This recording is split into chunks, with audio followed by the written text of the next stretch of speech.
Je fais cette vidéo pour interpeller mes camarades de lutte par rapport à cette organisation du code-là. Vous savez que, en tout cas moi personnellement, j'ai commencé mon combat au sein du code ici en Belgique. À l'époque, on était allé à l'ambassade pour le nom au hold-up électoral. Et là-bas, donc, on prenait le nom des Camerounais pour pouvoir constituer un groupe WhatsApp pour partager les informations et tout ça. Voilà comment je me retrouve dans ce groupe-là avec tous ces combattants du code et tout. On est bien resté, hein, on a travaillé, on a cheminé ensemble. Vous pouvez voir même dans mon profil Annie Choko, toutes les actions que j'ai faites à l'époque.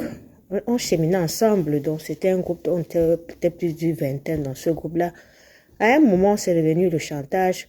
C'est que, voilà, c'est eux qui imposaient tout. On ne pouvait pas donner notre avis. Je me souviens, une fois, je suis allée à Paris pour faire une action, voilà, avec la base jaune. Et à l'époque, oui, ils étaient vraiment dans la base jaune. Donc, je ne savais même pas trop la différence entre les bases et tout ça. Je ne savais pas trop. Mais je pense que eux, le code, à l'époque, ils étaient dans la base jaune. Et donc, du coup, je vais faire une action, je rentre. Mais pourquoi tu es allé et tout ça? Mais je me dis, mais je suis libre d'aller faire une action. Voilà, donc des petits tiraillements. Et direct, ils m'ont exit, hein. Ils m'ont exit du groupe WhatsApp. Parce que eux, ils ne voulaient pas la divergence, en fait. J'ai dit, mais c'est quoi ça? Exit du groupe WhatsApp. Pourtant, c'est moi qui organisais, parce que j'ai organisé l'assaut final ici. Vous avez vu, c'est nous les Amazones de la Belgique avec maman Béatrice, maman Micheline. Voilà, on a organisé l'assaut final ici. On a accueilli les combattants ici. Donc, on était au four et au moulin. Nous, les Amazones de la Belgique, à ce moment-là, on ne savait même pas trop c'était quoi le code. Mais nous, on savait qu'on était dans un groupe de combat général. Qu'il soit du code, ça ne nous intéressait pas. C'est le combat collectif qui nous intéressait. En tout cas, moi, personnellement, c'est le combat collectif qui m'intéressait à l'époque. Je ne savais pas que j'étais dans un truc de code et que, voilà, donc eux, et à l'époque, eux, ils ne nous avaient même jamais demandé d'intégrer le code. Hein. Donc, c'est comme une secte, en fait. Ils ne nous avaient même pas demandé d'intégrer le code. Donc, nous, on était là dans le combat collectif, on fait les trucs, eux, ils signent le code, ils signent le code. C'est pas comme aujourd'hui que quand les Camerounais arrivent, et les combattants arrivent, ils veulent intégrer la base Belgique.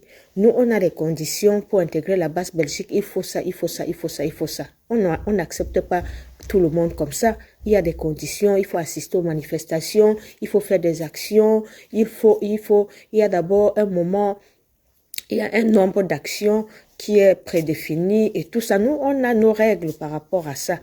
Mais là-bas, et que quand un combattant arrive, on lui explique tout ça. Mais au sein du code, quand nous on était là, on ne nous expliquait rien du tout. Donc, on était un peu comme des moutons. Des moutons comme ça, on suit les gens et c'est eux qui font tout, c'est eux qui dictent tout. Voilà.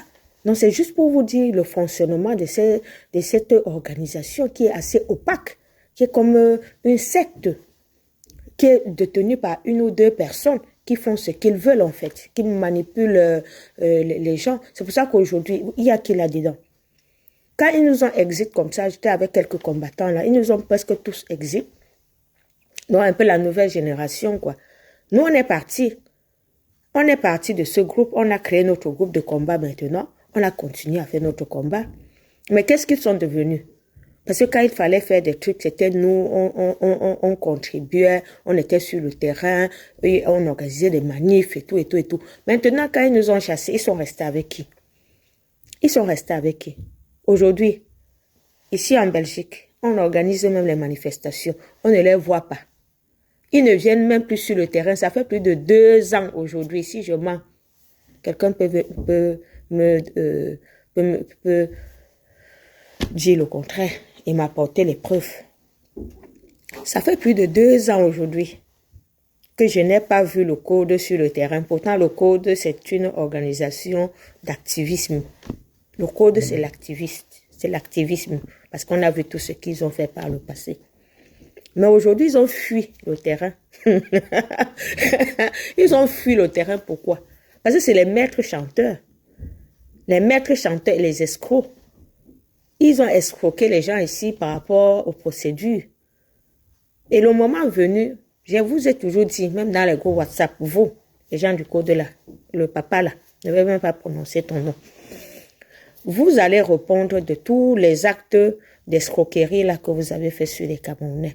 On est en train de, de chercher à ce que ces combattants-là puissent témoigner, parce qu'il faut qu'ils témoignent. Parce qu'il ne faut pas qu'on vienne faire du racontage sur vous. On doit dire la vérité. Vous êtes dans des malversations. Vous prenez les procédures, les Camerounais qui sont en procédure, vous les faites du chantage, comme si c'est vous qui devez, si vous êtes comme si vous travaillez au CGRA.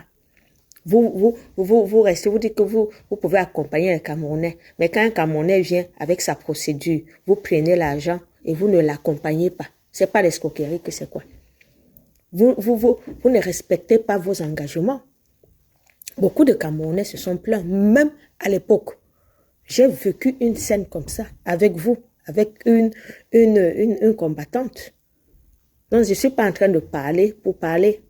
Une combattante à qui vous avez dit, non, il faut ça, il faut ça, il faut ça, il faut ça, il faut ça, il faut ça, il faut ça. Elle vous a tout donné, maintenant il fallait l'accompagner. Vous ne l'avez pas accompagné. En tant qu'une organisation, vous avez l'obligation de l'accompagner parce que la combattante faisait partie de l'organisation. Elle était sur le terrain, menait les actions. Maintenant, il fallait l'accompagner. Mais quand vous êtes dans une posture de que c'est vous les grands combattants, vous voulez écraser les autres, mais vous avez vu que ça n'a pas marché. Tout le monde vous a abandonné. Même les jeunes qui sont là aujourd'hui, certains jeunes, vous avez même cherché à avoir certains jeunes, ils sont venus chez vous, vous avez toujours votre mentalité d'escroc là. Ils ont tous fui. Tous ces jeunes-là aujourd'hui sont dans la basse.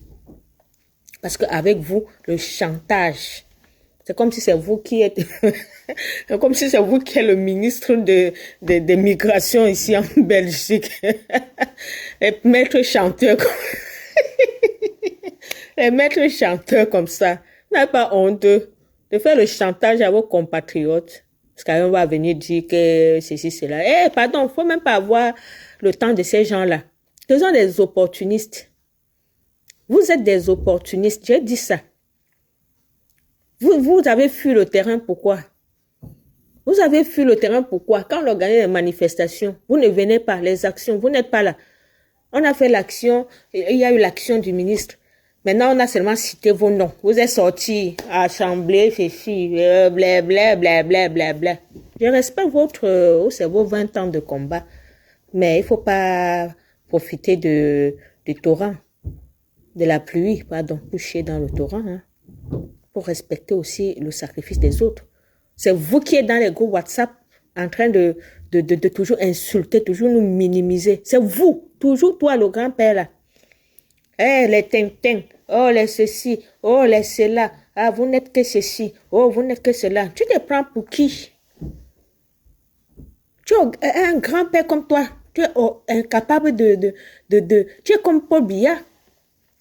Paul Biya est ce dictateur qui est incapable de laisser un héritage aux Camerounais. Toi, ton héritage de la lutte, ce sera quoi? Ce sera quoi? Incapable d'encadrer les jeunes, incapable de soutenir. Et toujours en train de minimiser les gens, de mépriser les gens. Mais il faut arrêter ça. Il faut dire merci à l'action du ministre qui vous a réveillé, qui vous a ressuscité, que vous êtes en train maintenant de sortir vos communiqués là et patati patata. Mais maintenant, on veut vous voir sur le terrain. Il ne faut pas venir dans le combat pour profiter des actions des autres et vous faire voir. Il ne faut pas venir pour profiter. Faites des actions et vous faites voir avec ça. Ne venez pas. Et même on dit soutenir même les actions. Vous êtes les premiers à insulter. Quand on est allé à Rome l'autre jour, c'est toujours toi, le grand-père, qui est venu dire qu'ils sont allés quoi.